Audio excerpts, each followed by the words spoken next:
အဲ့တော့ဒီနေ့တရားမဟောခင်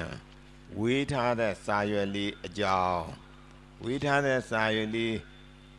ဖတ်လို့ရရင်လည်းအဲ့ဒီကြည်ထားပေါ့ဘုံဘုံကရွတ်ပြပါမယ်အရဟံဘဟိအန္တာဇယံဒုက္ကတံအမိတံဝိရဇံလလိတံအတုလံစရဏံတိဘဝပါတမံယမကံဒုက္ခဒံတရဏံပနမာမိဇိနံတွေ့ရလားကဲဆိုကြည့်တာမှာဘုံဘုံကပထမအကြောင်းတစ်ကြောင်းတစ်ကြောင်းဆိုပြမှာအရဟံဘဟိအန္တာဇယံဒုက္ကတံအမိတံဝိရဇံလလိတံအတုလံစရဏံတိဘဝပါတမံယမကံဒုက္ခဒံတရဏံပနမာမိဇိနံတစ်ခေါက်ထဆိုပါအောင်အရဟံဘဟိအန္တာဇယံဒုက္ကတံအမိတံဝိရဇံလလိတံအတုလံအမိတံဝိရဇံလလိတံအတုလံစရဏံတိဘဝပါတမံယမကံစရဏံတိဘဝပါတမံယမကံဒုက္ခဒံတရဏံပနမာမိဇိနံဒုက္ခဒံတရဏံပနမာမိဇိနံဒါဖယားရှိခိုးတဲ့ဂါထာပါပဲဖယားဂုံတော်73ပါအဲ့ဒီမှာအောက်မှာအနဲ့နံပါတ်ကလေးတွေတက်ပြထားပါတယ်နော်အရဟံ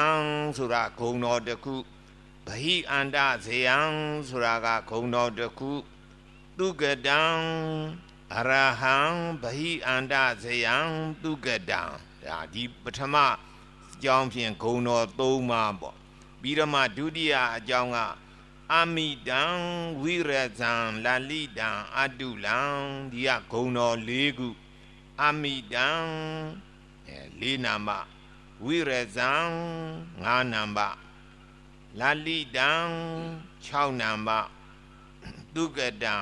9နံအတုလံ9နံပါတ်အမိတံဝိရဇံလလိတံအတုလံဒီကဂုံတော်4ပါးအဲ့တော့ဂုံတော်9ပါးရှိသွားပြီနောက်တတိယအကြောင်းကစရဏံဂုံတော်တစ်ခုတိဘဝပါတမံဂုံတော်တစ်ခုယမကံဂုံတော်တစ်ခုဒီဟာဂုံတော်3ခုနဲ့ဆိုတော့ဂုံတော်10ခုဖြစ်သွားပြီပေါ့နော်နောက်စတုထအကြောင်းကဒုက္ခဒံတရဏံပနမာမိဇိနံဒုက္ခဒံဂုံတော်တစ်ခုတရဏံဂုံတော်တစ်ခုဇိနံဂုံတော်တစ်ခုအဲ့ဒီက3ခုဆိုတော့ဘုရားဂုံတော်ဘယ်နှပါတော့73ပါပါဗျာ73ပါဘုရားဂုံတော်73ပါအာယုံပြုပြီးတော့ဘုရားရှိခိုးတဲ့ဂါထာတဲ့ဒီဂါထာကိုယတိကြီးဥခန္တီတို့ရခိုင်တောင်ရိုးဝချက်မင်းညောင်းဆရာတော်တို့အမြဲရှိခိုးပါတယ်ပရိစိတ်တဲ့ဂါထာနော်မှန်ပါဗျာယတိကြီးဥခန္တီကြားဘူးကြရလားကြားဘူးပါတယ်ဗျာယတိကြီးဥခန္တီဆိုတာနာမည်ကျော်တယ်မြန်မာနိုင်ငံနဲ့မကဘူးတစ်ကမ္ဘာလုံးကျော်ကြားတယ်အဲ့ဒီယတိကြီးကရမဲသင်းမြို့ရဲ့အရှိဘက်ရွှေမြင့်တင်တောင်ဆိုတဲ့တောင်သွားပြီးတော့ဥစဉ်ဘဝပေါ့တရားတွေကျင့်ပါတယ်တရားတွေကျင့်တော့တရားတွေနောက်ပိုင်းပေါက်မြောက်သူကအောက်မေ့တယ်ငါတရားတော့ပေါက်ပြီသာသနာပြုမယ်ဖရာတွေတဲမယ်ဖရာတွေပြင်မယ်ကျောင်းနေကျောင်းဟောင်းနေဇီဒီဟောင်းနေပြင်မယ်ဆောက်မယ်တစောင်းနေပြတ်တတ်ဒီစောင်းနှန်းနေလုံမယ်ဒါပေမဲ့လို့ဘုန်းကြီးဘဝနဲ့ဆိုတော့ပိုက်ဆံနေကန်ရမကောင်းဘူးယသိဝတ်မယ်ဆိုပြီးတော့သူကဘုန်းကြီးဘဝနဲ့ယသိပြောင်းပြီးတော့မန္တလေးသာသနာပိုင်ဆရာတော်ကြီးစီလာပြီးတော့တပည့်တော်သာသနာပြုမလို့ပါဖေဟာမန္တလေးတောင်ကြီးတနေရာမြေနေရာကျောင်းဆောက်ဖို့နေရာလေးပေးပါလို့တောင်းတဲ့အဲ့တော့သာသနာပိုင်ဆရာတော်ကြီးက ယတိကြီးဥခန္တီခမရဘယ်လောက်စွန့်နေဆိုတာကျုပ်မသိဘူးခမရလည်းကျုပ်ကမြင်မှုတာမဟုတ်ဘူးမှသိရခမရဘယ်ပေးနိုင်မလို့ခမရအစွမ်းတတ္တိပြသမ်းမှာဘယ်လောက်စွန့်နေလဲဆိုတာလက်တွေ့ပြသမ်းမှာလို့ပြောတဲ့ဆရာတော်ဘာကြည့်ကျင်တာတော့ဘယ်လိုလက်တွေ့ကြည့်ကျင်တာတော့လို့ယတိကြီးကမေးတော့ကဲနက်ဖြင်ကတန်ဃာအပ900ဆွမ်းကတ်ခြင်းနဲ့ကျွေးနိုင်မှာမလားကျွေးနိုင်ပါလေဗျာဆရာတော်900မကဘူး1000ဆိုလဲရပါတယ်ဗျာဆရာတော်နေရာထိုင်ခင်းရဲ့ဇပွဲကုံတို့ပကံခွဲရောက်တို့သာပြင်းစင်ထားပါဗျာတပည့်တော်ကျွေးပါမယ်ကောင်းပြီဆိုပြီးတော့သာသနာပိုင်ဆရာတော်ကြီးကတန်ဃာ900ပင့်ထားဆရာတော်ကြီးတွေပင့်ထားပြီးတော့ပကံခွဲရောက်ဒီဇပွဲတွေပြင်းစင်ထားညနေလည်းပဲမလာဘူးတဲ့လူတယောက်မှမလာဘူးတကယ်ဆိုညနေ4နာရီ5နာရီဆိုရင်သမင်းချက်ဖို့လူတွေပကံခွဲရောက်ဒီအိုးတွေခွက်တွေရောက်နေရမှာလူတယောက်မှမလာဘူးတဲ့ဟာတို့တော့ခက်ပြီးနဲ့တူတယ်ဟေးယတိကြီးကညာပြီးနဲ့တူတယ်ဘယ်နှများလောက်ရပါမလို့ဆွမ်းစားပြီးပြင့်ထားတာပြန်ပိတ်မှထင်တယ်လို့ဆိုကဲလီနောက်မှရောက်ရပဲဆိုပြီးတော့အသားနေခုလိုအချိန်ညလည်းပဲလူတယောက်မှမလာဘူး9နာရီ10နာရီ17နာရီ12နာရီတယောက်မှမလာဘူးခဲ့ပြီးသာသနာ့ဘက်ဆိုတော့စိတ်ပြည့်တဲ့4နာရီလောက်ထိုးမှယတိဥခန္တီကပရိစိတ်နေရနေပြီးတော့ကြီးစီလေးတီးတဝေးဝေးနဲ့ကြီးစီလေးတီးလိုက်တော့လူတွေလာကြတာလေဗျာဟိုကဆွမ်းအုပ်တအုပ်ဒီကတအုပ်ဒီကဆွမ်းအုပ်2အုပ်နဲ့ဆွမ်းအုပ်ပေါင်း1000ကျော်လာတဲ့နော်ဆွမ်းအုပ်ပေါင်း1000ကျော်တန်ဃာကပင့်ထားတာ900ဆိုတော့ဘယ်နဲ့တော့ပိုးနေတာပေါ့မဟုတ်လားအေးဘေးရှိတဲ့လူတွေရောဘာတွေရောအကုန်စားကြတောက်ကြရအဲ့တော့သာသနာ့ဘန်စတော်ကြီးကယတိကြီးတကိုးရှိတယ်ကွာအစွမ်းတတ္တိရှိတယ်ပေးမယ်ဆိုပြီးတော့မန္တလေးတောင်ကြီးမြေနေရာပေးလိုက်အဲ့ဒီကျောင်းဆောက်သူကနေပြီးတော့မန္တလေးတောင်ကစပြီးတော့စောင်းနှန်းနေတန်စောင်းနှန်းနေဖရာတွေပြင်းစောင်းနှန်းနေဆောက်နောက်ရန်ကင်းတောင်စကိုင်းတောင်မင်းကုန်းတောင်တောင်နေမယ်လှည့်ပပြီးတော့အနီးနားတောကစဆောက်နောက်ဟိုးကမန်းဆက်တော်တို့ကြိုက်ကြီးတို့လည်းဆောက်အဲ့ဒါလိုနဲ့ယတိကြီးဥခန္တီနဲ့နာမည်ကျော်တယ်ကဘာကရှိတဲ့ကုမ္ပဏီကြီးတွေကလည်းဥခန္တီလိုချင်တယ်ဆိုရင်သူ့ပြားတွေအကျွေးရောင်းတယ်တန်တိုင်တွေဘီလမြေတွေအကျွေးရောင်းတယ်သူ့ယုံကြည်တာဟုတ်အဲ့လိုနဲ့တနေ့ကျတော့ဇကိုင်းမက်ကဝချက်မင်းချောင်းစတော်ကြီးစီယတိကြီးဥခန္တီကသွားတယ်ဟာဥခန္တီယတိကြီးဥခန္တီလာတဲ့ဆိုတော့စတော်ကြီးကလည်းပဲသူ့အခန့်ကျွေးမွေးစကားသမီးတွေပြောတယ်မင်းစားစရာတောက်စရာတွေကျွေးမွေးဥခန္တီခမရတော်နာမည်ကျော်တယ်ဓကမာလုံးကျော်တယ်ကျုပ်ကနားနဲ့တော့ကြားနေပြီမျက်စိနဲ့မြင်နေတာဗျာခမရဘယ်လောက်စွန်းနေဆိုတာကျုပ်မျက်စိနဲ့မြင်အောင်ပြသမ်းပါလို့ပြောတယ်နော်အစွမ်းတတ္တိပြသမ်းပါမျက်မြင်ဖြစ်အောင်ဆိုဆရာတော်တဏှာကြီးဆိုင်ဖြာလို့ပြောတယ်တဏှာကြီးဘာကြာတာမှလို့ဆိုင်မပြအဲ့တော့ယတိကြီးဥခန္တီကဖျားရှိသွားပြီးတော့ပရိစိတ်45မိနစ်ရှိတော့ထလာပြီးတော့ဆရာတော်တပည့်တော်ပရိစိတ်ခဲ့ပြီဖျားလို့ပြောတယ်တခါကြီးဥယတိကြီးကခင်ဗျားစိတ်တယ်လို့ဒါပြောဘာမှထူအောင်ခင်ဗျားစိတ်လုံးလို့ဘာမထူတော့ကဲဘာရတော့ဘာမှမရဘူးဆရာတော်တပည့်တော်ကတဏှာကြီးဆိုင်မှလို့ပြောတယ်လေခု45မိနစ်ရှိသေးတာ15မိနစ်လေးတော့စောင်းမှာပေါ့ဗျာလို့ပြောတယ်နော်မှန်ပါဗျာစောင်းမယ်ဆိုတာစောင်းနောက်10မိနစ်လောက်ရှိတော့လူတယောက်ခေါင်းပေါင်းစားနဲ့တိုက်ပုံအင်းကြီးနဲ့တောင်ရှိပစိုးနဲ့တကယ်ဘရင်သားကြီးမင်းကြီးမင်းသားကြီးကြားလို့တဲ့ဝစ်စားပြီးတော့လာတယ်အထုပ်တက်ထုပ်လဲပါယတိကြီးဥခန္တီလှူခြင်းလို့ပါဗျာဆိုပြီးတော့လှူတယ်သူကအထုပ်တက်ထုပ်ဖြီးကြည့်လိုက်တော့ရွှေရင်း၅ပေါင်း108ပြားပါတယ်နော်မှန်ပါဗျာရွှေရင်း၅တပြားတကြသားဆိုလို့ရှိရင် ခုခင်9သိန်းလောက်တန်တယ်မဟုတ်လား မှန်ပါဗျာ အေးအဲ့တော့ तू က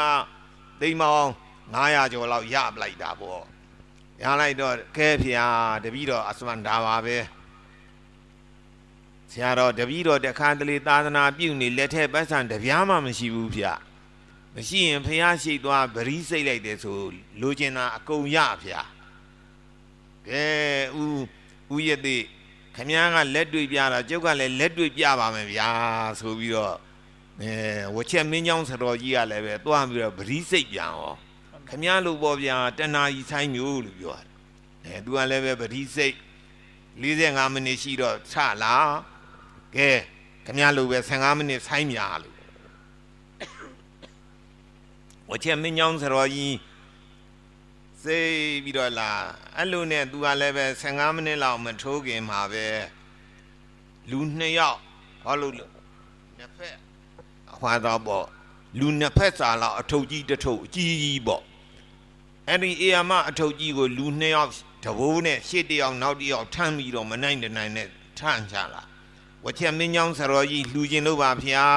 ဆိုပြီးတော့အဲ့ဒီအထုပ်ကြီးမပြီးတော့လှူသွားဖြီးကြည့်လိုက်တော့သင်္ကန်းအစုံပေါင်း180စုံနဲ့နော်မှန်ပါဗျာကဲဗျာကျုပ်လည်းပဲစွမ်းပါတယ်ဗျာဒါတဲ့ခမည်းဘာပရိစိတ်တာတော့ပြောသားမှာဗျာတပည့်တော်စိတ်တာကအရဟံဘဟိအန္တဇေယံဒုက္ကတံအမိတံဝိရဇံလလိတံအတုလံစရဏံတိဘုဘာသမံယမကံဒုက္ခတံ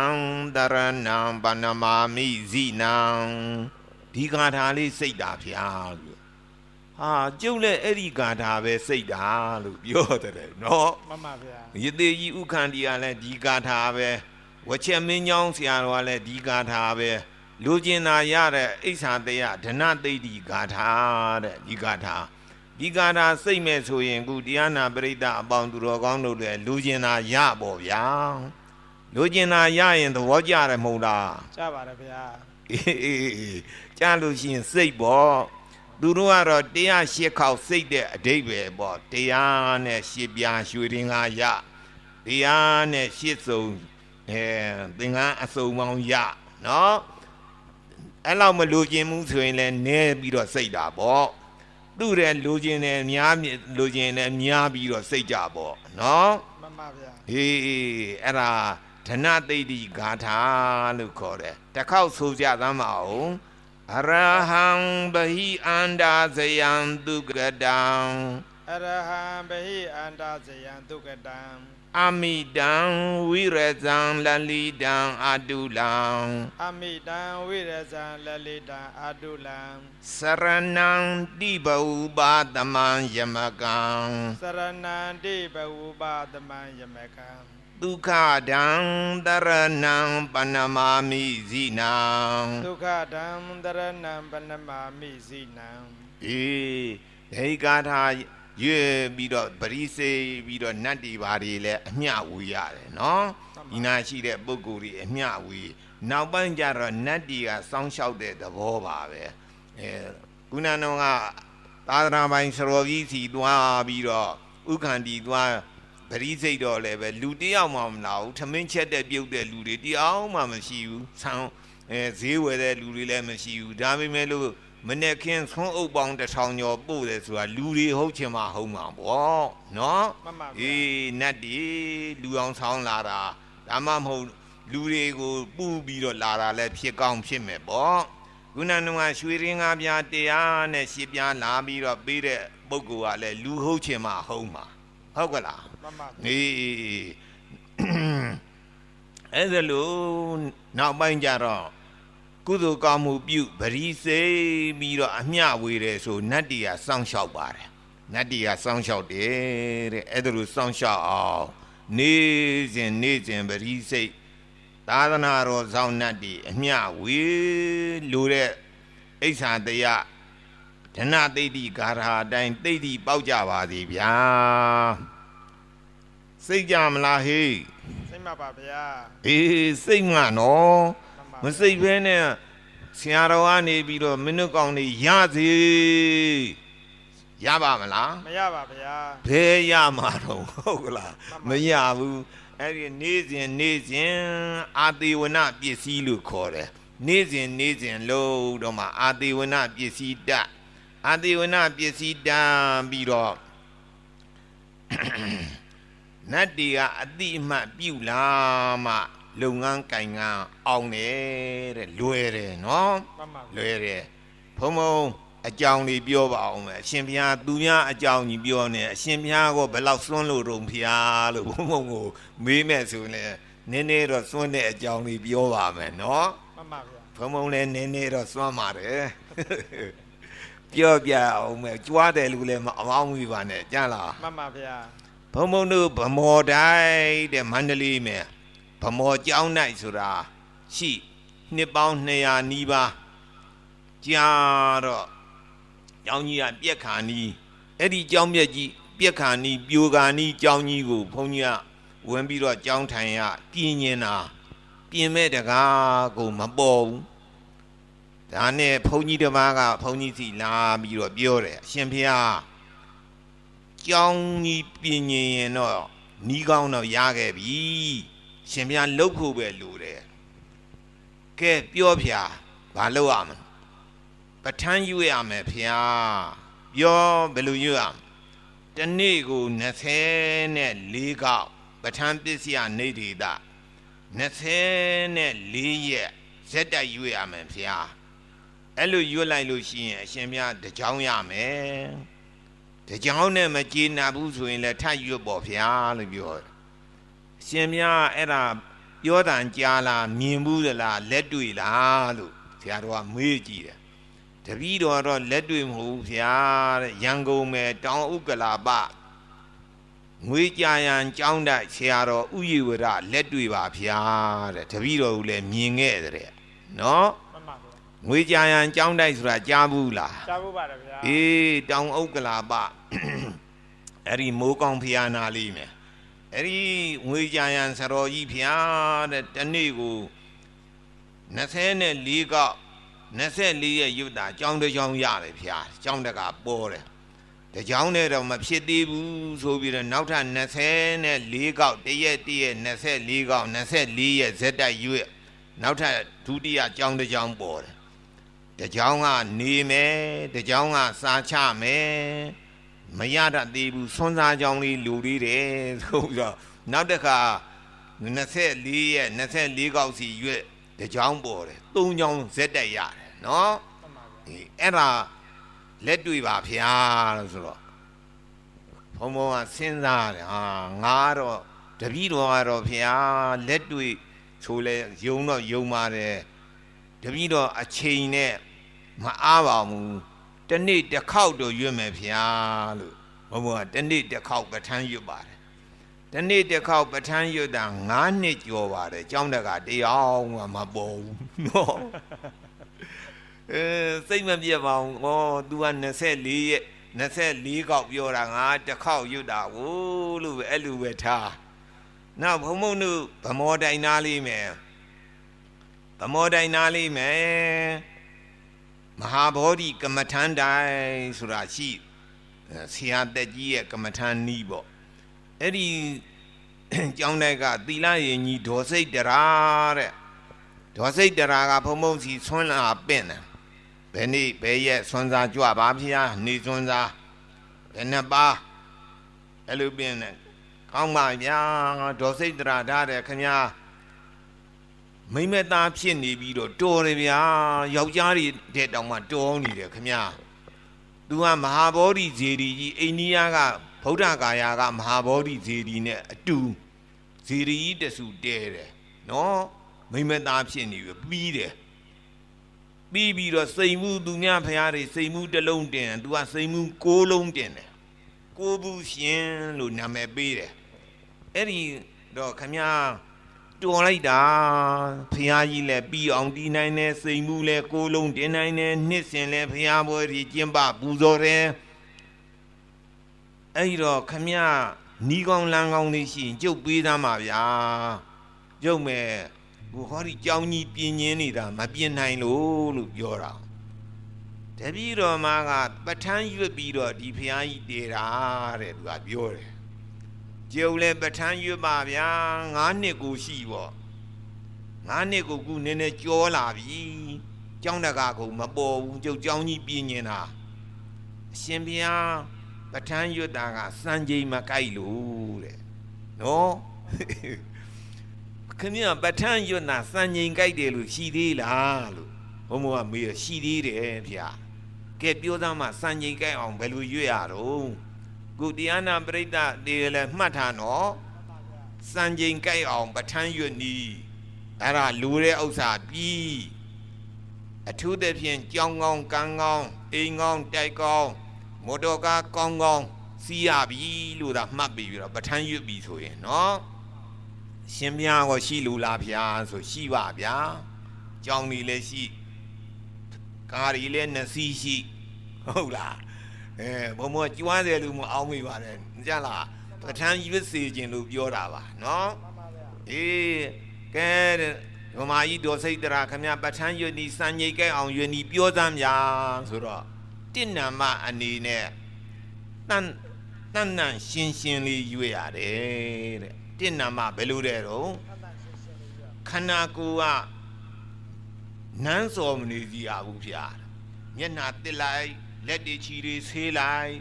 သိပ်ပြီးတော့မှနန်းစော်နေတယ်ဆိုရေချိုးပလိုက်အောင်သင်္ကန်းလည်းပဲညင့်ပတ်နေတဲ့သင်္ကန်းမဝတ်နဲ့ဖျားတယ်သူကပြောတယ်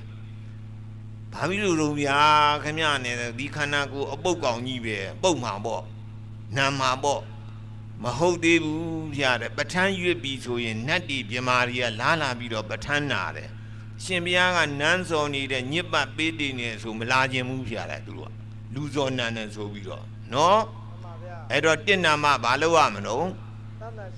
တဏ္ဏရှင်းရှိစီရမယ်မျက်နှာတစ်လိုက်လက်တွေချီတွေဆေးလိုက်သင်္ကန်းညစ်ပတ်နေတယ်ဆိုရင်လဲလိုက်အဝတ်တွေအင်ကြီးလုံကြီးတွေညစ်ပတ်နေလဲလိုက်တဏ္ဏမနော်နှစ်နာမကဲဘာတော့ညာဆိုတော့နှစ်နာမအချိန်မှန်မှန်ရွတ်ရတယ်ဗျာနှစ်နာမဘာတဲ့တော့အချိန်မှန်မှန်ရွတ်ပါတယ်ဗျာအချိန်မှန်တော့ဘာပြီလို့တော့ဗျာတနေ့တစ်ခါရွတ်တော့ပေါ့ဘုံဘုံကအဲ့လိုပြောတယ်မဟုတ်သေးဘူးဗျာတဲ့ဥပမာအပြင်အရှင်ဘုရားရှင်းနာကြီးပဋ္ဌာန်းရွတ်တယ်ထားပါတော့သူတို့ချင်းပြောတယ်တဲ့နောက်ပိုင်းကြတော့တို့ရှင်းနာကြီးထိုးပြီးဗမောဆရာတော်ပဋ္ဌာန်းရွတ်လိမ့်မယ်သွားပဋ္ဌာန်းနေရနာကြသို့ဆိုလို့လာဒီကြတော့အရှင်ဘုရားပဋ္ဌာန်းမရွတ်ဟိုလုတ်ဒီလုတ်လျှောက်လုတ်နေတယ်ဆိုရင်စိတ်တူပြန်သွားကြတာတဲ့ဟုတ်ကလားအဲ့ဒါကြောင့်နှစ်နာမအနေနဲ့ဘယ်လိုရွတ်ရမလို့အချိန်မှန်မှန်ရွတ်ရမယ်ကဲကောင်းပြီဗျာလို့အချိန်မှန်မှန်ရွတ်မယ်သုံးနာမကဘာတော့သုံးနာမကပီပီနာလာလေးကျေလေးရွတ်ရတယ်တဲ့အရှင်ဘုရားကဟေတုပစ္စယောအရမဏပစ္စယောဒီပတိပစ္စယောနဲ့ဒီလိုလေးစီမံမှန်းတဲ့လိုလေးလုပ်နေသူတို့ကမကြားဘူးဗျာတဲ့နော်ဘယ်လိုရွတ်ရမလဲတော့ကျေလေးပီပီနာတာလေးရွတ်တဲ့ကဲကြုတ်ရွတ်ပြမယ်ဗျာဆိုဟေတုပစ္စယောအရမဏပစ္စယောဒီပတိပစ္စယောအနန္တရပစ္စယောကြိုက်ကလားကြိုက်တယ်ဗျာအဲ့လိုရင်ကောင်းတယ်တဲ့သူကအဲ့တော့သုံးနာမကပီပီနာရကျဲရွတ်လေးနာမကချီသေးလားဗျာဆိုလေးနာမကြတော့ပြီးပြီဆိုရင်ပဋ္ဌာန်းတရားနာတဲ့နတ်ဒီပြမာတွေအမျှဝေပါဤဖေဟာအမျှဝေပါဤဗျာဆိုပြီးတော့အမျှဝေလိုက်အရှင်ဘုရားလိုချင်တာလေးလေပြောလိုက်တဲ့မပြောလဲကိစ္စမရှိဘူးဗျာသိတယ်တဲ့သူတို့ကနတ်ပြမာတယ်သူများစိတ်အကြံသိရှင်ဘုရားကြောင်းကြီးပြင်းနေတယ်ဆိုသူတို့ကသိအဲ့ဒါနတ်တွေပြမာတွေလို့လိုက်ခဏလေးပြီးရတယ်ဗျာလူတွေဒါခက်နေတာပါဟုတ်ကလားကဲဒီလိုဆိုရင်ဒေါ်စိတ်တရာကျုပ်ဒီနေ့ကစပြီးတော့ခမည်းပြောသလိုစံချိန်ကြိုက်အောင်ရွတ်မယ်ဗျာလို့ပြောပြီးတော့ရွတ်ဩသူကပြောသွားတယ်စံချိန်ကြိုက်မကြိုက်ကဘယ်လိုလုပ်သိရမလို့ဆိုရင်တခန်းလုံးတကြောင်လုံးမှုကြိုင်လာပြီဆိုရင်အဲ့ဒါစံချိန်ကြိုက်ပြီဗျာတဲ့ဘယ်နဲ့ကြောင်လုံးနတ်တွေပြမာတွေလာပြီဗျာတဲ့သူတို့လာလို့ရှိရင်မှုကြိုင်နေတာသဘောကျလား အဲ့ဒါမှုကြိုင်လာပြီဆိုရင်စံချိန်ကြိုက်ပြီနတ်တီပြမာတွေလာပြီလူကျင်တဲ့ကိစ္စတွေပြီးပြီဒါအောင်းမေ့ပြီတော့တိတ်တိပေါက်ပြီအဲ့ဒါနဲ့ဘုံဘုံကရွက်3-4 လလောက်ရှိတော့မှုပါတယ်3-4 လလောက်ရှိတော့မှုတော့စိတ်ကူးတယ်နတ်တီပြမာတွေတော့လာပြီနဲ့တူတယ်ခါလူကြတော့လည်းအဲ့လိုစိတ်မကူးဘူးဖះရှိကအမွှေးတိုင်းနေရေမွှေးတိုင်းနေလေဝေးမွှေးတာတကယ်နတ်တီပြမာတွေလာတာမဟုတ်ဘူးအဲ့လိုစိတ်ကူးကတမျိုးကူးလိုက်ပြန်ရောအဲ့လိုနဲ့နေ5-6 လလောက်ရှိတော့တရက်သားဘုံဘုံကညနေ4 နာရီ 5 နာရီလောက်ရေချိုးသင်္ကန်းလဲခေါင်းရိပ်ပြီးတော့ည8 နာရီလောက်ကြာတော့အော်ပြီးတော့ပဋ္ဌာန်းနေပြန်အော်ပြီးတော့ပြန်နေတာအဲ့ဒီကြတော့မှုကြိုင်လို့ဒီကြောင်းလုံးအဲ့လိုမျက်နှာချက်ကနေပြီးတော့ရေပေါက်ကလေးတွေနှင်းပေါက်ကလေးတွေလို့ကြအဲ့ဒါခေါင်းကိုဒီလိုလေးတတ်ထက်ပြီးတော့မှုကြီးလေဟာတင်မှုပါလားလို့အောက်မေ့တယ်အဲ့ဒီတော့မဲ့ဒကာကြီးတယောက်ကစွန်စားလာပင့်ဆရာတော်ဖះနဲ့သူကအောက်ထပ်ကနေပြီးတော့အပေါ်ထက်တက်လာဒကာကြီးလားဘာတော့ကိစ္စပြောစွန်စားပင့်ပါတယ်ဘယ်နေ့ဘယ်ရက်မြတ်ဖြင်ကဘယ်နာကြီးဘယ်နှပါပေါ့ကဲကောင်းပြီဒကာကြီးပြန်ကြုတ်ပဋ္ဌာန်းရွတ်နေတယ်ဗျာဆိုဆရာတော်ကြောင်းကမှုီးလာကြီးလားဖះတဲ့သူကပြောတယ်တကြောင်းလုံးရင်ဝေးတွေဖြန့်ထားသလားဖះမဖြန်းပါဘူးဗျာဒကာကြီး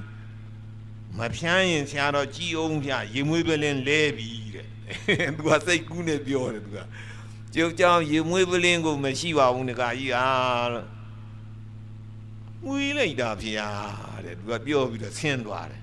ဆရာတော်ကလည်းအထူးမပြောပါဘူးသူပြောရင်ရှင်းပြနေအောင်မှာဆိုတော့ကဲဒီတတိုင်းမဲ့ထားလိုက်ဆိုတော့ဆရာတော်ကတော့သဘောပေါက်ပြီပေါ့ငါတယောက်တည်းမွေးတာမဟုတ်ဘူးသူများလည်းမွေးတာဆိုတော့နတ်တီပြမာတွေလာတာဟုတ်တယ်နဲ့တူတယ်လို့အောင်းမေ့အဲ့ဒီနေ့ကစားပြီးတော့ဘုံနေကြီးပါတယ်ဗျာနော်မိုးကုတ်ကတကားလေးလာကြောင်းလေးဆောက်ကြောင်းလေးပြင်းဘုံမို့လဲဆောက်တကားတယောက်ကပြီးတော့ကြတော့ကောင်းမိတ်ဆိုတဲ့ကားတွေလှူအဲ့ဒါလိုလှူတယ်စားစရာတောက်စရာတွေပေါ်တယ်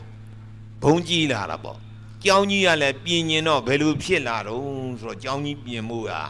အကျောင်းကတိုက်ဆိုင်လာပုံကမင်းကွန်တိပိဋကဆရာတော်ကြီးဦးစိတ်တာဆိုတာကြားဘူးတယ်မဟုတ်လားဘုံတို့ရဲ့ဆရာကြီး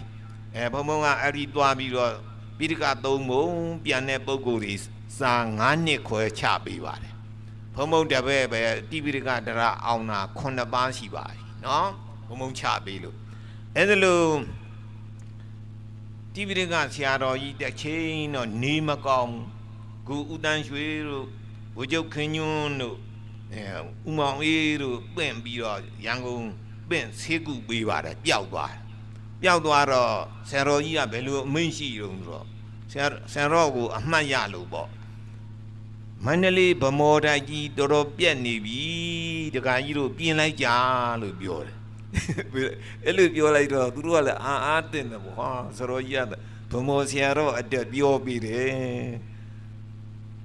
အဲ့တော့ဦးတန်းရွှေကဟေးမောင်ခင်ညင်သွားပြီးတော့ပြင်လိုက်กว่าမယ်ကောင်းပြင်လိုက်ရမလားဖေဘယ်လိုပြင်လိုက်ရမလို့မေးတယ်ကောင်းသာပြင်လိုက်စမ်းပါกว่าဆိုအဲ့လိုပြောလိုက်တာနဲ့ဘုံကြောက်ကြီးအကောင်းစားဖြစ်တယ်ပေါ့ဗျာနော်ဘယင်ကပြင်တော့ခဏလေးပေါ့ဗျာကျွန်းနိုင်ကြီးတွေတစ်ဖက်လောက်ရှိတဲ့ကျွန်းနိုင်ကြီးတွေရအကုန်လုံးပြီးစီသွားအဲ့တော့ဘုံပြောလို့ရင်ကပဋ္ဌာန်းတရားရွတ်ဖတ်တရစေရင်လည်းပဲလူတဲ့စုတွေတိတ်တိတွေပေါက်ပါတယ်ဥခန္ဒီတို့ဝချက်မင်းကြောင်းစရောကြီးတို့ရွတ်တဲ့အရဟံဗဟိအန္တဇယံတုကတံဆိုတဲ့ဂါထာကိုရွတ်ရင်လည်းပဲတိတ်တိပေါက်ပါတယ်ကြက်ရလောက်ကြပေါ့သိကြအောင်နှစ်ခုလုံးလှုပ်ခြင်းလေလှုပ်ကြဘယ်နဲ့တော့တခုမှတော့မလှုပ်ဖဲမနေနဲ့နော်မလှုပ်ဘူးဖေးဘယ်နဲ့တော့ဟေးဒနာသိတိဂါထာပဲရွတ်ပရိစိတ်စိတ်ဒါမှမဟုတ်ဘာလို့ရမလို့ ပဋ္ဌာန်းကိုစံချိန်ကြိုက်အောင်ရွတ်ပါသဘောကျပြီနော်အေးတို့ဗမာတို့ဗုဒ္ဓဘာသာလူတွေချမ်းသာစေခြင်းလို့ချမ်းသာတဲ့ဤဖုံဖုံပေးပြီးပြီတရားဟောကြသူခုကတရားမရောက်သေးဘူးနော်အေးတရားမရောက်သေးဘူးဒီနေ့တရားမနေ့ကဖုံဖုံကိုပြောတယ်အရှင်ဘုရားဟောတဲ့တရားကမြင့်လွန်းတယ်ဖျားတယ်တပည့်တော်တို့သိနားမလဲဘူးတဲ့ကဲဒီနေ့တော့နားလဲအောင်ဟောပါမယ်သိမြင့်တဲ့တရားမဟုတ်ဘဲနဲ့အလဲအလတ်စားလေးပေါ့နော်မှန်ပါဗျာဘုံဘုံတို့တက်တော်ထင်ရှားမြတ်စွာဘုရားသခင်သာဝတိမြို့ဇေတဝန်ကျောင်းတော်ကြီးသတင်းသုံးနေတဲ့ပုံလေးအာယုံယူလိုက်နော်ဒီဝတပတိအာဒိဇောရတိမာဘာတိသန္တိမာသန္နာတောခတိယောတပတိဇာယိတပတိဗရဟမနောအထသဗမဟောရတိဗုဒ္ဓောတပတိဒေဇာတာဒါရိတံဒေဇာတံပါဏံဗုဒ္ဓံဝန္ဒာမသာတရံဣတိနာသစ္စာဝစေနာသုတိဟောဟောတုဇယမင်္ဂလံအာဒိဇောဖဏံယောင်ရှိနေသူရိဏီဒီဝါဧဝါနေခါ၌သာလင်တပတိကောင်းငင်လေလွန်တင်နေ၏စန္ဒီမာမောင်မျိုးပဲခွာလာသန္တာသည်ရတ္တိဧဝါညခါ၌သာလင်အာဘာတိကျေမြလေလွန်တင်နေ၏ခတ္တိယောမင်းမင်းရာဇာဧကရာတိသန္နာတော်ဧဝါမင်းမြောက်တစားဆင်ရင်ထားမှသာလင်တပတိဘိုးဘုံလေလွန်တင်နေ၏ဗရမနောမကောင်းမှုကိုအပပြုပြီးသည့်ယဟနာပုဂ္ဂိုလ်သည်ဇာယီဧဝဇံဘုနှစ်ပြင်းဝင်စားနေမှသာလင်တပတိလောကအလေလွန်တင်နေ၏အထထိုသို့မဟုတ်ဘုဒ္ဓသစ္စာလေးပါးမြတ်တရားကိုပိုင်ခြားထင်နှင့်သိမြင်တော်မူတာသိစေတော်မူတာဖယားမြတ်သည်နဗံဟောရတိနိဝညပါလုံးစုံသောအခါကာလပတ်လုံးသာလျှင်တိဇတာအနန္တတကုရှိန်သောအာနုဘောရောကြောင့်တပတိကျင့်သည်ဖုံတင်မျိုးစုံ၍လွှမ်းခြုံဝေဝေဩတင်းနေတပ်ပေတော်မူပါ၏ဒါရိတံတို့သောသဘောရှိသောဒီသာတံပါဏံဗုဒ္ဓံအနန္တတကုရှိန်သောအနုဘောနှင့်ပြည့်စုံပေလဖယားများကိုမယံတရားဟောတရားနာတို့သူငါသည်ဝန္ဒာမလက်သေးဆုံးထိမ့်မမူ၍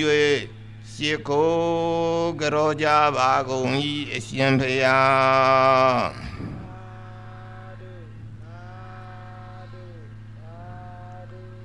ဒါရိတံတို့သောဘောရှိသောဒီဇတံပါဏံဗုဒ္ဓအနန္တတကုရှိန်သောအနုဘောနှင့်ပြည့်စုံပေလဖယားများကိုမယံတရားဟောတရားနာတို့သူငါသည်ဝန္ဒာမလက်စေဆုံးဒိမမှု၍ရှိခိုးကြောကြပါကုန်၏အရှင်ဖျားဣတိနာသစ္စာဝိဇေနာဤသို့ထုတ်ပြန်ဟုံးမှန်သောတန်ယုတ်မာလီတော်လာအောင်ကားထားကိုရွေးဆိုအခြင်းကြောင့်ဟောတုံမာကံတင်တရားနာပရိသတ်ပေါင်းသူတော်ကောင်းတို့အားဇေယမင်္ဂလံအောင်ရန်တေအောင်နမိတ်နှင့်အောင်ဘိသိက်သွန်အောင်ဟိခြင်း၍အောင်ခြင်းစင်ကမင်္ဂလာသည်ဟောတုမုတ်ချမသွေဖြစ်ကြည်ဖြစ်ပေါ်ပါစေတည်း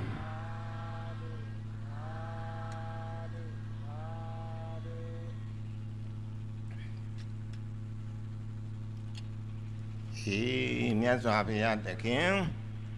တာဝတိပြည်ဇေဒွန်ကျောင်းတော်ကြီးသတင်းသုံးနေတဲ့အချိန်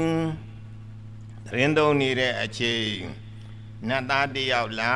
ပြီးတော့မြတ်စွာဘုရားသခင်အားပု္ပ္ပာ5ချက်မေးပါတယ်တဲ့နတ်သားကပု္ပ္ပာဘယ်နှချက်မေးတယ်တော့ပု္ပ္ပာ5ချက်မေးတယ်ကိန္ဒရောပလာတော်ဟောတိကိန္ဒရောဟောတိဝနာတော်ကိန္ဒရောဒုက္ခတော်ဟောတိကိန္ဒရောဟောတိသက္ခုတော်ကောသာတဗ္ဗတရောဟောတိဓမ္မေအခါဟိပု္ပ္စီတော်ပါဠိဘာသာနဲ့မေးလိုက်ဗန္တိရွှေဘုံတော်သခင်အရှင်မြတ်ကြီးဖရာတင့်နာမကိန္ဒရောအဘယ်ပစ္စည်းကိုပေးကမ်းလှူဒါန်းတဲ့ပုဂ္ဂိုလ်သည်ဖလာတော်အာဗလာအလူကိုလှူဒါန်းသောပုဂ္ဂိုလ်မည်သည်ဟောတိဖြစ်ပါသလဲဖရာဘယ်လိုပစ္စည်းလှူလို့ရှိရင်အာဗလာအလူဖြစ်လျာဘဝတန္တရာခွန်အာဗလာနဲ့ပြည့်စုံဝဝဖြူဖြူကြမ်းကြမ်းမာမာရှိပါသလဲဖရာတင့်နာမကနိနာမကိန္ဒရောဟောတိဝနာတော်ကိန္ဒရောအဘယ်ပစ္စည်းကိုလှူဒါန်းတဲ့ပုဂ္ဂိုလ်သည်ဝနာတော်ရုပ်အစင်းကိုပေးကမ်းလှူဒါန်းတဲ့ပုဂ္ဂိုလ်မည်သည်ဟောတိဖြစ်ပါသလဲဖရာဘယ်လိုပစ္စည်းလူရင်ဘဝတန္တရာရုပ်ချောပါသလဲချောအောင်လှအောင်ဘယ်လိုပစ္စည်းလှူရမလဲဖရာသုံးနာမကိန္ဒရောဒုက္ခတော်ဟောတိကိန္ဒရောအဘယ်ပစ္စည်းကိုလှူဒါန်းတဲ့ပုဂ္ဂိုလ်သည်ဒုက္ခတော်ကိုချမ်းသာစိတ်ချမ်းသာကိုပေးကမ်းလှူဒါန်းတဲ့ပုဂ္ဂိုလ်မည်သည်ဟောတိဖြစ်ပါသလဲဖရာဘဝတန္တရာချမ်းသာခြင်းနဲ့ဖရာဘယ်လိုပစ္စည်းလှူရမလဲလေးနာမကိန္ဒရောဟောတိသက္ခုတော်ကိန္ဒရောပဲပစ္စည်းကိုလှူဒါန်းတဲ့ပုဂ္ဂိုလ်သည်သက္ခုတော်မျက်လုံးအလှူကိုလှူဒါန်းတဲ့ပုဂ္ဂိုလ်မည်သည်ဟောတိဖြစ်ပါသလဲဖရာမျက်လုံးအလှူလှူခြင်းနဲ့မျက်စိမမှုံညင်မှုဒိဗ္ဗသက္ခုအဘိညာဉ်တွေရခြင်းနဲ့ဆိုရင်ဘာလှူရမလို့ဖရာ၄ခုနော်တင့်နာမကအာဗလာအလှူနိနာမကရုပ်အစင်းအလှူသုံးနာမကချမ်းသာအလှူလေးနာမကမျက်လုံးအလှူတခုချင်းမေးတယ်ပြီးတော့မှငါးနာမကကောဇာတဗ္ဗတရောဟောတိကောဇာအဘယ်ပုဂ္ဂိုလ်ဒီကတဗ္ဗတရောထူလေးမျိုးစလုံးကိုလှူဒါန်းတဲ့ပုဂ္ဂိုလ်မည်သည်ဟောတိဖြစ်ပါသလဲဖရာအာဗလာလည်းကြည်ခြင်းနဲ့လှလည်းလှခြင်းနဲ့ချမ်းလည်းချမ်းသာခြင်းနဲ့မျက်စိလည်းမမှုံညင်မှုအကျိုး၄မျိုးလုံးရအောင်ဘာပစ္စည်းလှူရမလဲဖေဟာဓမ္မေအခါဟိပု္ပ္စီတော်ဗန္ဒီရွှေဘုံတော်သခင်အရှင်မြတ်ကြီးဖေဟာပု္ပ္စီတော်မိမြအတော်တွင်ရှင်တော်မြတ်ဖေဟာသည်တန်ထိုပု္ပ္ပာ5ချက်အမေပြတနာ5ချက်ကိုအခါဟိဖြေကြတော်မူပါဖေဟာတပည့်တော်ဒီပု္ပ္ပာ5ချက်အရှင်ဘုရားမေးပါတယ်ဖေဟာဖြေပါလို့ပု္ပ္ပာဘယ်နှချက်မေးတော့ပု္ပ္ပာ5ချက်မေးလိုက်တယ်အဲ့တော့မြတ်စွာဘုရားတစ်ချက်ချင်းဖြေပါတယ်အနာတော်ဗလာတော်ဟောတိဒီဝဗုဒ္ဓတိလိုရင်းနဲ့မေမြန်းဤအိုနတ္တာအနာတော်ဆွမ်းခဲဘွယ်ဘောစဉ်ချုပ်ချင်းရတာအဖျားဖျားသောစားစရာတောက်စရာလှူဒါန်းတဲ့ပုဂ္ဂိုလ်သည်ဗလာတော်အာဗလာလူကိုလှူဒါန်းတဲ့ပုဂ္ဂိုလ်မည်သည်ဟောတိဖြစ်၏ဖြစ်လျာဘောတန္တရာအာဗလာနဲ့ဝဝဖြူဖြူကြမ်းကြမ်းမာမာရှိခြင်းနဲ့ဆိုရင်စားစရာတောက်စရာလှူတဲ့ဘာလှူရမလဲတော့အေးစားစရာတောက်စရာလှူတဲ့ပုဂ္ဂိုလ်ဟာဝတယ်အာဗလာကြီးတယ်ကျမ်းမာတယ်တဲ့ဘုံဘုံတို့ဘုရားသာသနာတော်မဲ့အဇာတတတ်တို့ဆိုရင်နာမည်ကျော်ပေါ့ဆင်မြောင်၅စီးအားဆောင်းနိုင်တယ်အလွန်အာဗလာကောင်းတယ်ဆင်ကြီးတွေဘယ်လောက်လာနေမကြောက်ဘူးသူတို့ကတွန်းလှဲပလိုက်ရင်ဆင်ကြီးတွေလဲတယ်ဘုံဘုံဝိသကာကြောင်းမကြီးဆိုလည်းပဲအာဗလာအလွန်ကြီးမိမသားဖြစ်ပေးမယ်လို့ဆင်မြောင်၅စီးအားဆောင်းနိုင် ဆင်ကြီးတွေမုံယိုပြီးတော့လမ်းနဲ့မြို့ပေါ်မြို့လေကောင်းပြေးလူတွေပါတွေကင်ပေါက်တတ်အဲ့လိုဖြစ်နေတဲ့အခါဝိဒါခါကြောင်းမကြီးကအစွဲကင်နဲ့ပြီးတော့ရမ်းပလိုက်ရင်ဆင်ကြီးတွေဖင်နေရဲလဲတယ်အဲ့ဒါလို့အားကြီးတာဘယ်နဲ့ကြောင်လို့ဆိုတော့ဘဝတဏ္ဍရာစားစရာတောက်စရာလှူဒန်းခဲ့လို့တဲ့တိဏ္ဍမပြေးပြီးနော်အာဗလာကြည်အောင်ဘာလှူရမလဲတော့စားစရာတောက်စရာဆွမ်းခဲွယ်ဘောဇင်လူတိဏ္ဍမပြေးပြီးနှစ်နာမကဘဝတန္တရာချောခြင်းနဲ့လှခြင်းနဲ့ဖရာဘာလူရမလဲဆိုတော့မြတ်စွာဘုရားကဝိထာတော်ဟောတိဝနာတော်ဒေဝဗုဒ္ဓတိလူရင်းနဲ့မေမြန်းဤအိုနတ္တဝိထာတော်အဝိသင်္ကန်းလူဒန်းတဲ့ပုဂ္ဂိုလ်သည်ဝနာတော်ရုပ်အစင်းကိုပေးကံလူဒန်းတဲ့ပုဂ္ဂိုလ်မြည်သည်ဟောတိဖြစ်၏ဖြစ်လျာဘဝတန္တရာချောခြင်းနဲ့လှခြင်းနဲ့ဆိုရင်အဝတ်သင်္ကန်းလူတဲ့ဘုန်းတော်ကြီးတွေကြတော့သင်္ကန်းပေါ့လူချင်းကြတော့လေအင်ကြီးလုံးကြီးအဝတ်ထဲလူတဲ့သီလရင်လေးတွေကြတော့လေသီလရင်ဝတ်စုံလေးလူအဲ့ဒါလိုအဝတ်သင်္ကန်းလူတန်းတဲ့ပုဂ္ဂိုလ်ဒီဘဝတန္တရာချောတယ်လှတယ်တဲ့ချောအောင်လှအောင်ဘာလူရမလဲတော့အဝတ်သင်္ကန်းလူဒါဒီနတ်သားမေးလို့ဖြေးနေတာပါနော်ဟောမလို့ဘုရားသာသနာတော်မှာအချောဆုံးအလှဆုံးယဟန္တာဘိက္ခုနီမပြောသားမှာဆိုရင်ရှင်မဟာကတ္တဗကြီးတို့ဇနီးမောင်နှံရှင်မဟာကတ္တဗကလူဘဝတုန်းကမောင်ပိတ်ပလီတဲ့တထေတာသူဇနီးကမေဘတ်တာတဲ့တထေသမီးအလွန်ချောအလွန်လှလွန်ကျော်အလွန်လှရွှေရုပ်နဲ့ရှင်းပြီးတော့ထိုင်လိုက်ရင်ရွှေရုပ်တဲ့လှတယ်သူကနော်ရွှေရုပ်တဲ့လှတယ်ရဟန္တာသူများကြည်ရလောက်အောင်ပေါ့လူတွေလားလာကြည်ကြရှင်မကတ္တဝါကြီးချောတယ်မေဘတာသူ့ရဲ့ဇနီးဖြစ်ခဲ့ဘူးတဲ့မေဘတာဘိက္ခုနီမဗဒ္တာရှင်ဗဒ္တာကာပိလာနီတဲ့သူကလည်းပဲချောလှလူတွေဝိုင်းဝိုင်းကြည်ကြချောလွန်းလွန်းလှလွန်းလွန်းရွှေရုံမကချောတယ်လှတယ်ဆိုတော့မြတ်စွာဘုရားစီတော့မေးကြရှင်ဘုရားရှင်မဟာကတ္တဗကြီးတို့ဇနီးမောင်နှံရွှေရုံမကချောတာလှတာဗျာဘာဖြစ်လို့ချောတာလှတာလဲလို့မေးကြဘုန်းကြီးတွေကလည်းတော့မေးကြဒကာဒကမတွေကလည်းတော့မေးကြအဲ့တော့မြတ်စွာဘုရားကသူတို့ဟာဘဝတန္တရာသင်္ကန်းလူဒန်းခဲ့လို့တဲ့ဘာလူဒန်းခဲ့လို့တော့သင်္ကန်းလူဒန်းခဲ့လို့ပါဗျာသင်္ကန်းလူဒန်းခဲ့လို့တဲ့ဘာလူဒန်းခဲ့လို့တော့သင်္ကန်းလူဒန်းခဲ့လို့ပါဗျာသင်္ကန်းလူဒန်းခဲ့အခါတော့ကအဲ့ဒီရှင်မကတ္တဗအလောင်းနုစဉ်တော့တထေးကြီးဖြစ်သူကလမ်းလျှောက်ဝါဒနာပါတော့တောင်ကြီးလေးပန်းပြီးတော့တောင်လေးလမ်းလျှောက်အဲ့ဒီသစ်ပင်တပင်အောင်မဲ့ရှင်ပစ္စေကဗုဒ္ဓတဆူသင်္ကန်းချုပ်နေတာသင်္ကန်းချုပ်နေတော့သူကသွားပြီးတော့ဩရှင်ပစ္စေကဗုဒ္ဓဝါဆိုကနီးလို့ဝါဆိုသင်္ကန်းချုပ်နေငါကူးညီညာချုပ်မယ်ဆိုသူကသွားတယ်အဲ့ဒီတထေးကြီးကသွားတော့ဟိုကြတော့အနားလေရောက်တော့ရှင်ပစ္စေကဗုဒ္ဓကသင်္ကန်းလေးခောက်ပြီးတော့တိမ့်ထားလိုက်တော့ရှင်ဘုရားတပည့်တော်ခလန်းနန်းကအရှင်ဘုရားသင်္ကန်းချုပ်နေတာမြင်တယ်တပည့်တော်ကူးညီညာချုပ်မလို့လာတာပါဗျာတပည့်တော်အနားရောက်မှအရှင်ဘုရားကသင်္ကန်းလေးခောက်တိမ့်ထားလိုက်တယ်ဘာသဘောတော့တပည့်တော်လာတာသဘောမကျလို့လားလို့မေးတယ်ဒကာကြီးလာတာသဘောမကျစရာဘာမှမရှိပါဘူးရုပ်တို့ဒီသင်္ကန်းကပန္တကူသင်္ကန်းခေါ်တယ်ပန္တကူသင်္ကန်းဆိုတာသူများတွေလွှင့်ပြထားတဲ့အမိုက်ပုံတွေကအဝိဇ္ဇတုတ်တန်တင်ញိုင်မယ်ရှိတဲ့အဝိဇ္ဇ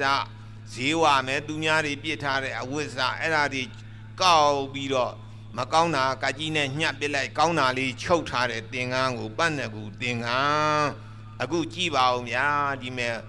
ချုပ်ဖို့အစကကုန်းသွားပြီနဘတ်တင်မှုကြမ်းနေလို့ကျုပ်သွားပြီးတော့ပန်းတကူအကောက်သွားမလို့တကားကြီးအဲ့ဒါကြောင့်ခောက်တာပါလို့ပြောတယ်အဲ့တော့တထေးကြီးက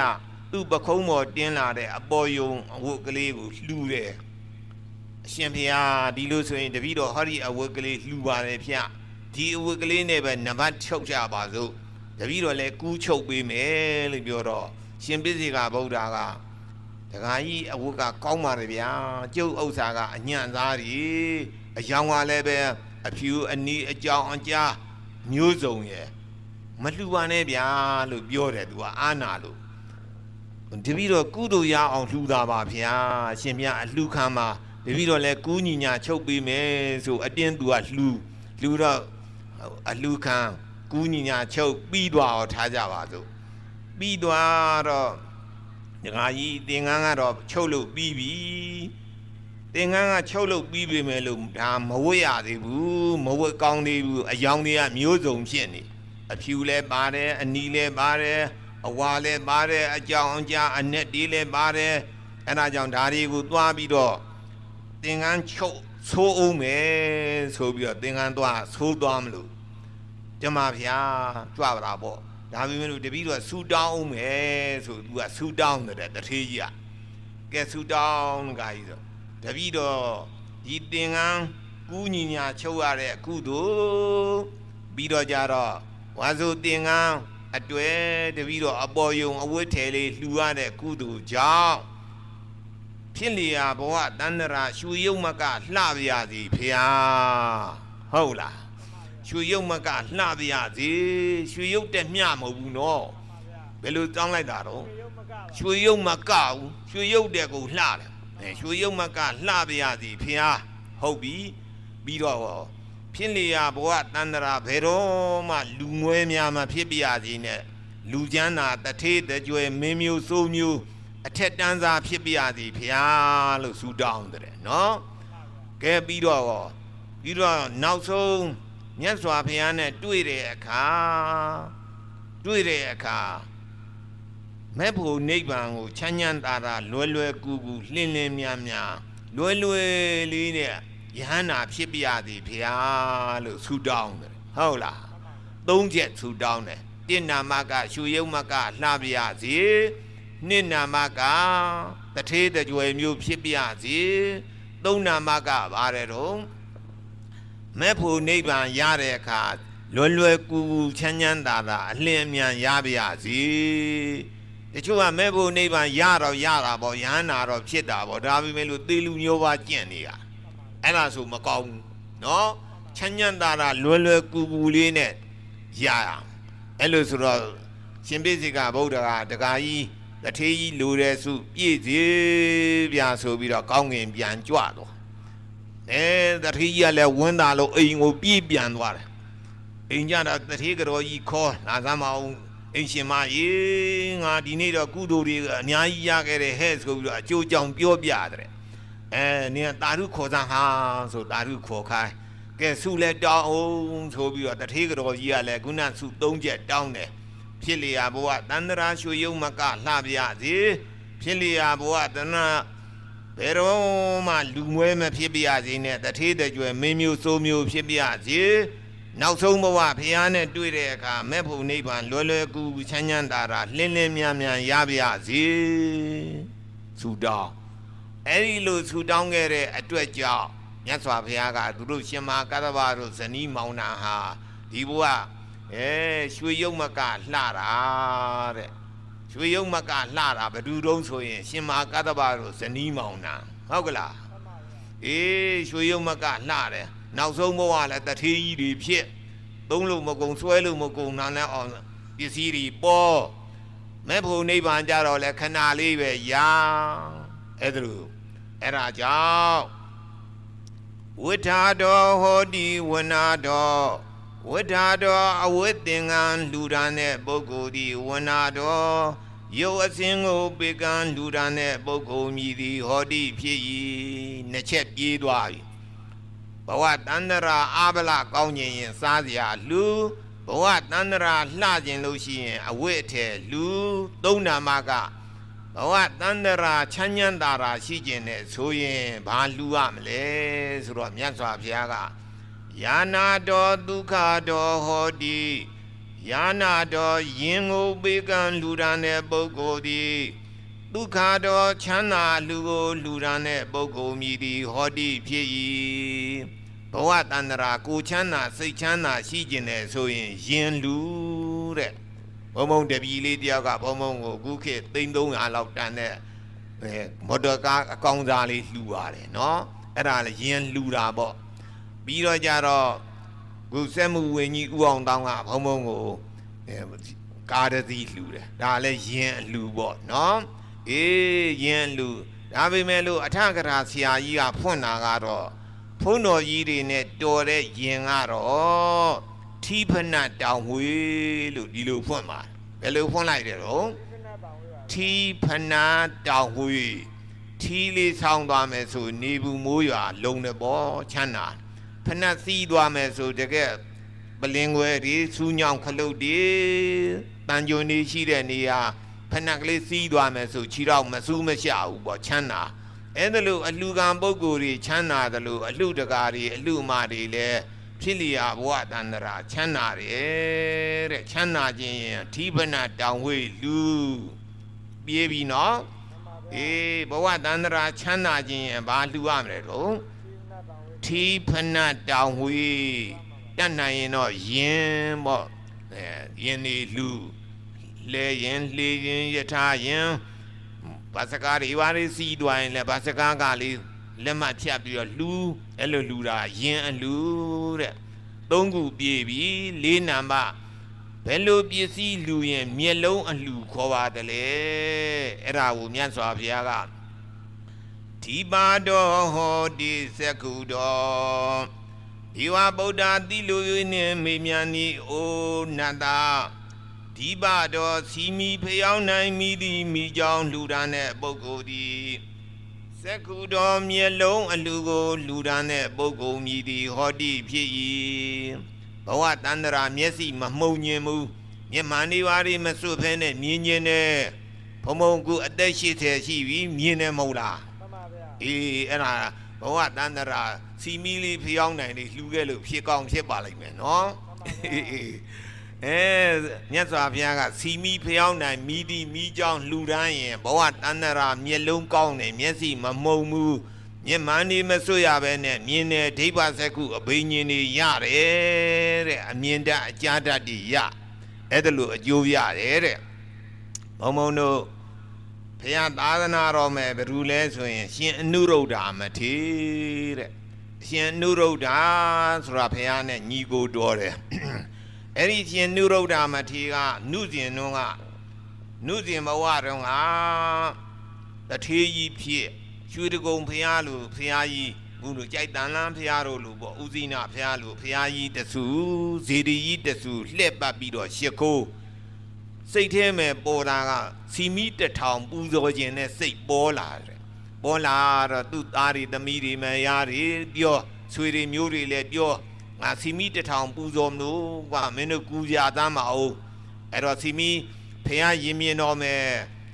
စီအိုးကြီးတွေစင်အိုးကြီးတွေနဲ့ထည့်ထားစီမီကွက်ဒီ1000လှည့်ပြီးတော့ချတချို့က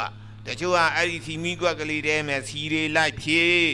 တချို့ပုဂ္ဂိုလ်တွေကမိစာတွေလိုက်တက်ပြီးတော့မှောင်လဲလာရောမိ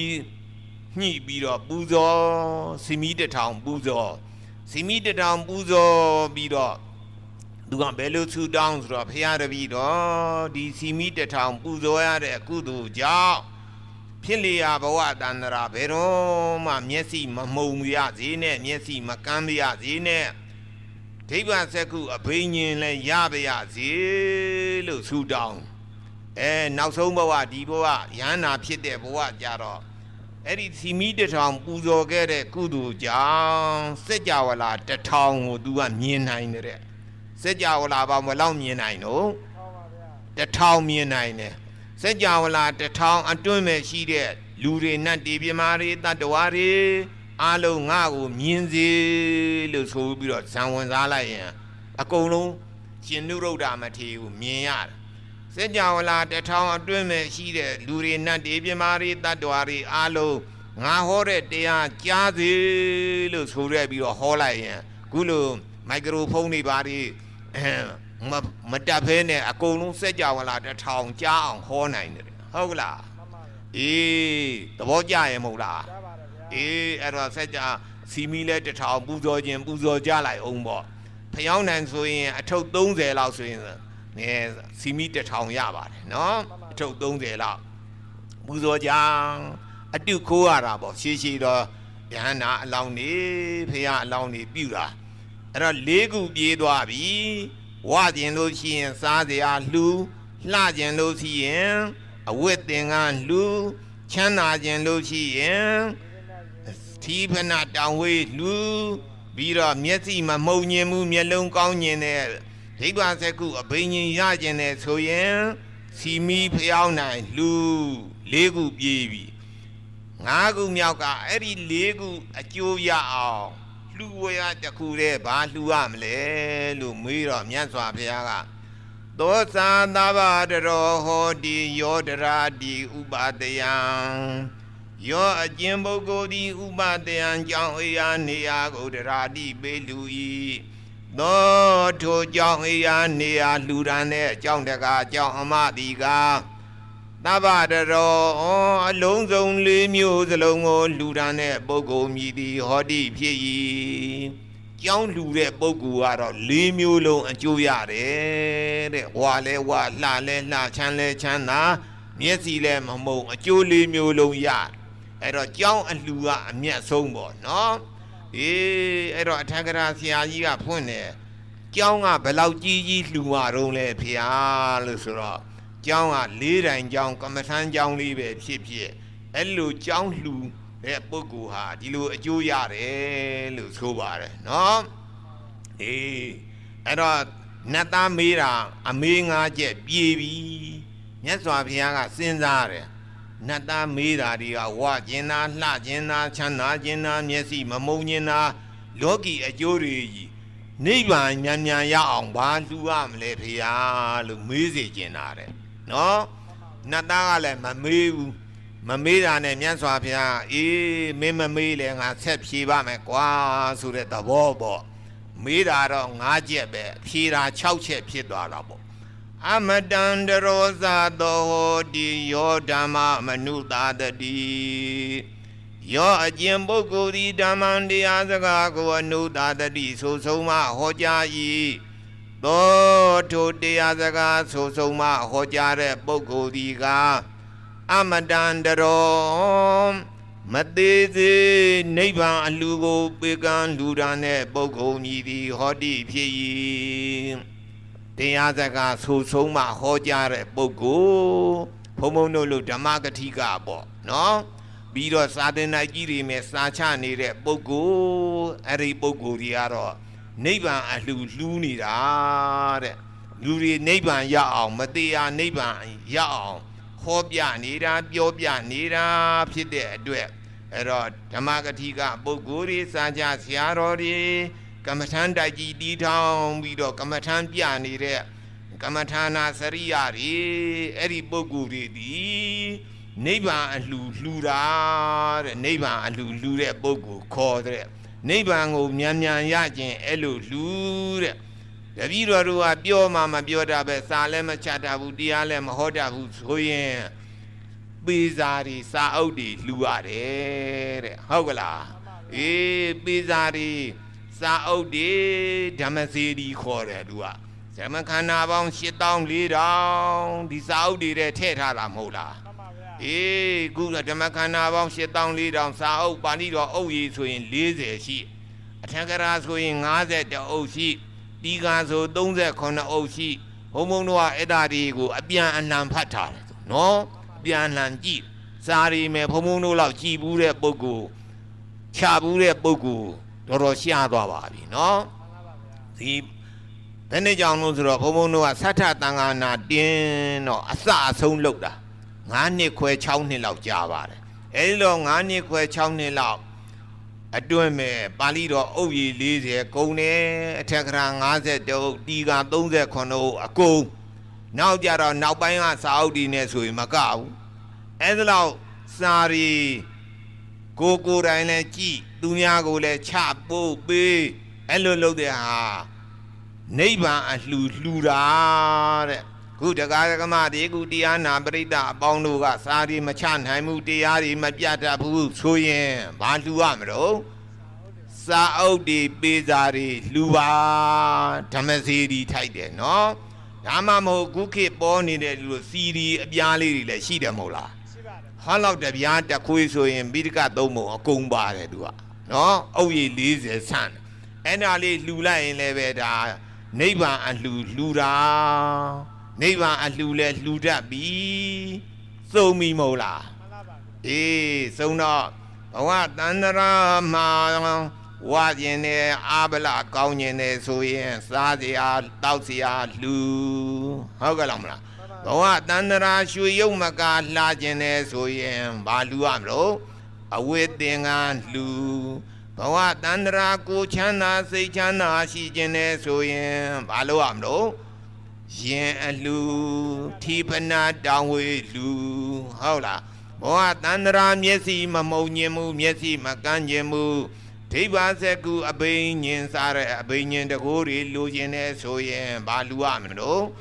စီမီတို့ဖျောင်းနိုင်တို့မိသည်မိကြောင်းလှအဲ့ဒီ၄မျိုးလုံးအကျိုးရအောင်ဆိုရင်ဘာလူရမလို့ကြောင်းအိယာနေရလှကဲနိဗ္ဗာန်မြန်မြန်ရအောင်ဆိုရင်တော့ဓမ္မစီရီထိုက်တဲ့တရားစာတွေလှဟုတ်ကလားကိုတိတဲ့မြလဲသူများကိုပြောပြ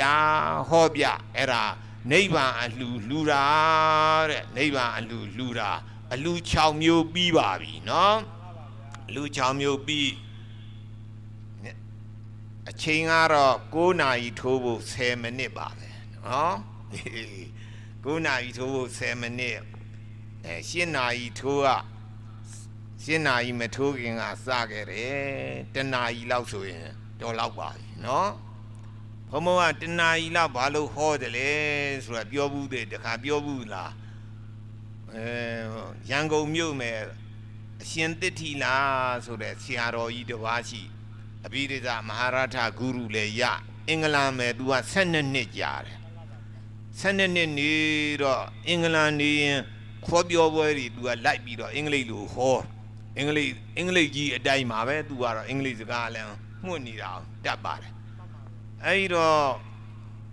သူဟောပြောပွဲတစ်ခုကြတော့အခမ်းအနားမှုလုပ်တဲ့လူကမြန်မာနိုင်ငံကဥတ္တတိလ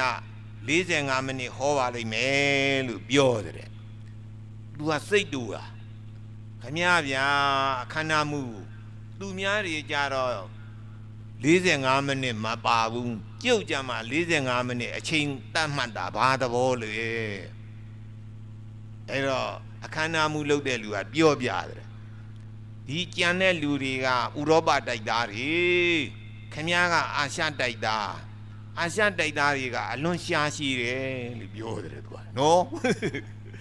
မပြီးနိုင်မှုတရားဟောလေခင်ဗျားတော့1နာရီလည်းမပြီး2နာရီလည်းမပြီးအကြာကြီးဟောနေလို့ဘယ်ဖြစ်မှာတော့ဘုံမကြောက်ခင်ဗျားကိုအချိန်45မိနစ်ဟောပါလို့ကန့်တတ်လိုက်ရတာလို့ပြောတယ်နော်အေးအဲ့တော့ဘုံဘုံကလည်းပဲ45မိနစ်နည်းနည်းတောင်မှကြောသွားပြီဆိုတော့တော်လိုက်မှဖြစ်မယ်အဲ့တော့ဘဝတန္တရာလှခြင်းဝါခြင်းတဲ့ပုဂ္ဂိုလ်တို့ဒီဆွမ်းခဲပွဲပေါ်ခြင်းကိုလှူနိုင်ကြပါစေလှူဒန်းကြပါလေဘဝတန္တရာရွှေယုံမကရှင်မာကတ္တဗာကြီးတို့လိုရွှေယုံမကလှခြင်းတဲ့ပုဂ္ဂိုလ်တွေကအဝတ်သင်္ကန်းလှူဒန်းနိုင်ကြပါစေဘဝတန္တရာချမ်းသာခြင်းတဲ့ပုဂ္ဂိုလ်တွေကထိပနတောင်ဝေရင်ကိုလှူဒန်းနိုင်ကြပါစေဘဝတန္တရာမျက်စိမမှုံမျက်စိမကန်းဒိဗ္ဗစကုစားတဲ့အဘိညာဉ်တကိုလိုချင်တဲ့ပုဂ္ဂိုလ်တွေကစီမီဖျောင်းနိုင်မိသည့်မိကြောင်းလှူဒန်းနိုင်ကြပါစေအဲ့ဒီအကျိုး၄မျိုးလုံးရစဉ်တဲ့ပုဂ္ဂိုလ်တွေကကြောင်းအစာအုပ်လှူဒန်းနိုင်ကြပါစေနိဗ္ဗာန်ကိုမြန်မြန်ရခြင်းတဲ့ပုဂ္ဂိုလ်တွေကစာအုပ်ပြီးတော့ကက်ဆက်ဂွေစီဒီအစာရှိတဲ့တရားဂွေတွေကိုလှူဒန်းနိုင်ကြပါစေလှူဒန်းနိုင်ကြသဖြင့်အရဟတဖို့ပေါနိဗ္ဗာန်ကိုအလုံးချမ်းချမ်းသာသာလွယ်လွယ်ကူနဲ့မျက်မှောက်ပြုနိုင်ကြပါစေအရဟတဖို့ပေါနိဗ္ဗာန်ကိုမျက်မှောက်ပြုကြရသဖြင့် ယန္နာပုဂ္ဂိုလ်တို့ဤသုတိအချာမဲ၌မိတိဘုံမိတိဘဝဂတိယောနိတတ္တဝါသတုမာမတဖန်ထမှန်၍မဖြစ်အခြင်း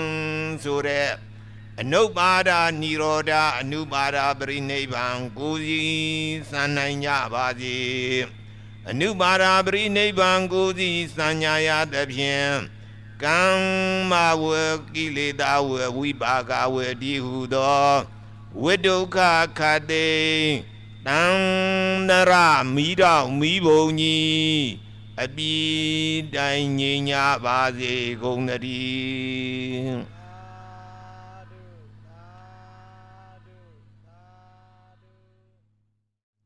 ကဲရေစက်ချကြအောင်ရေစက်ခွက်ကန်ကြပါနော်အားလုံးပဲလိုက်ဆိုတာပေါ့မှန်ပါဗျာအရှင်ဘုရားဘုရားတပည့်တော်တို့သည်ကံကို၎င်းကံဤအကျိုးတရားကို၎င်းဤလောကကို၎င်းနောင်ဖြစ်ရမည်တမလွန်လောကနောက်ဘဝကို၎င်းယရဏသုံးပါးဤဂုဏ်တော်ကျေးဇူးတော်တို့ကို၎င်းယုံကြည်ကြပါကုန်၍တရဏဂုံသုံးပါးနှင့်တကွာရှစ်ပါးသီလကိုဆောက်တည်ကြပါကုန်၏သီလဆောက်တည်ပြီးမှလှူဒန်းအပ်သောဒါနသည်များမြတ်သောအကျိုးရှိ၏ဤကဲ့သို့မြတ်စွာဘုရားယုံမင်းဤဇတ်တော်၌ဟောကြားအပ်သောကြောင့်အလွန်တရာကျုံကြိုက်ခဲသောမြတ်စွာဘုရားဤသာသနာတော်၌ဗုဒ္ဓဘာသာဝင်သူတော်စဉ်ဖြစ်ကြကုန်သောဘုရားတပည့်တော်တို့သည်ရှေးရှေးအခါရှင်မဟာကတ္တဗအလောင်းအလျာသူတော်ကောင်းတို့ကဲ့သို့မြတ်စွာဘုရားဟောကြားအပ်သောတရားတော်မြတ်ကိုအမတဒါနာနိဗ္ဗာန်အလူလှူသည်ဤအစွမ်းဖြင့်တရားပွဲများဖြစ်မြောက်အောင်နိဗ္ဗာန်အလူလှူဒန်းကြပါကုန်၏ပူဇော်ကြပါကုန်၏ထိုမှတပါတရားယရဏကိုပူဇော်သည့်အနေဖြင့်ဓမ္မပူဇာအနေအားဖြင့်တရားဟောတော်ဗမောဆရာတော်ဘုရားဤနဝကမ္မအားဝိထုငွေလွှာသုံးသိန်းကျော်တို့ကိုလှူဒန်းပူဇော်ကြပါကုန်၏မြတ်စွာဘုရားဟောကြားအပ်သောတန်ရုပ်ပါဠိတော်လားတရားတော်မြတ်ကိုလည်းယုတိစွာနာခံမှတ်သာနှလုံးထားပါကုန်၏ဣဒံမေပုံညာအာတောခယံဝဟံဟောတုဣဒံမေပုံညာနိဗ္ဗာနတ္တပစ္စယောဟောတုတပည့်တော်တို့ဤသို့ယခုလူဒန်းပြုစုရသောဒါနသီလဘာဝနာကောင်းမှုအစွစုသည်နိဗ္ဗာန်ကိုချ ချမ်းချမ်းသာသာ ချမ်းသာသာ လွယ်လွယ်ကူကူ လွယ်ကူကူ လင်းလင်းမြန်မြန် လင်းမြန်မြန် ရနိုင်ခြင်းဤ ရနိုင်ခြင်းဤ အာကြီးသော အာကြည်သော ပါရမီကုသိုလ် ပါရမီကုသိုလ် ဖြစ်ပါစေဖေဟာ ဖြစ်ပါစေဖေယ ဤကုသိုလ်ကောင်းမှုဤ ဤကုသိုလ်ကောင်းမှုဤ အဖို့ဘာကကို ဘုဘာကကို မိခင်ဖခင် မိခင်ဖခင် ကျေးဇူးရှင်တို့အား၎ ကျေး င်း ဇူးရှင်တို့အား၎င်း ကွယ်လွန်လေပြီးသော လွန်လွယ်ပြည့်သော အဖိုးအဖွားတို့အား၎င်း ဘုအဖွားတို့အား၎င်း ဆရာသခင် ဘုရားသခင် ကျေးဇူးရှင်တို့အား၎ ကျေး င်း ဇူးရှင်တို့အား၎င်း ရေမြေ့တနှင်း မြေသက်နှင့် ပြည့်ရှင်မင်းတို့အား၎ ပြည့် င်း ရှင်မင်းတို့အား၎င်း ငရဲတနှင်း ရတဲ့နှင့် ယမမင်းတို့အား၎ သ င်း မာမင်းတို့အား၎င်း ကိုယ်ဆောင်နာ ကိုဆောင်နာ အိမ်ဆောင်နာ အိမ်ဆောင်နာ တိုက်ဆောင်နာ တိုက်ဆောင်နာ မြို့ဆောင်နာ မြို့ဆောင်နာ နေဆောင်နာ နေဆောင်နာ သာသနာတော်ဆောင်နာ သာသနာတော်ဆောင်နာ အစရှိသော ရှိသော နတ်မြတ်နတ်ကောင်း မြတ်နာကောင်း နတ်အပေါင်းတို့အား၎င်း အပေါင်းတို့အား၎င်း 30ဘုံ 30ဘုံ ကျင်လေကုန်သော လေကုန်သော တတ္တဝါအနန္တတို့အား၎င်း သတ္တဝါနန္ဒတို့အား၎င်း အမြပေးဝေပါကုန်၏ အမြပေးဝေပါကုန်၏ အမြပေးဝေပါကုန် အ ၏ မြပေးဝေပါကုန်၏ အမြရ အ ၍ မြရ၍ ကိုယ်စိတ်နှဖျာ ကိုယ် း စိတ်နှဖျား ကျမ်းမာ ချမ်းမာ ချမ်းသာကြသည် ချမ်းသာကြသည် ဖြစ်ပါစေကုန်သတည်း ဖြစ်ပါစေကုန်သတည်းအာလုံး အလုံးကြာကြာသမျှအမြအမြအမြယူတော်မူကြပါကုန်သော သာဓုသာ သာဓုသာဓုအလုံးကြာကြာသမျှအမြအမြအမြယူတော်မူကြပါကုန်သော သာဓုသာ သာဓုသာဓုအလုံးကြာကြာသမျှအမြအမြအမြယူတော်မူကြပါကုန်သော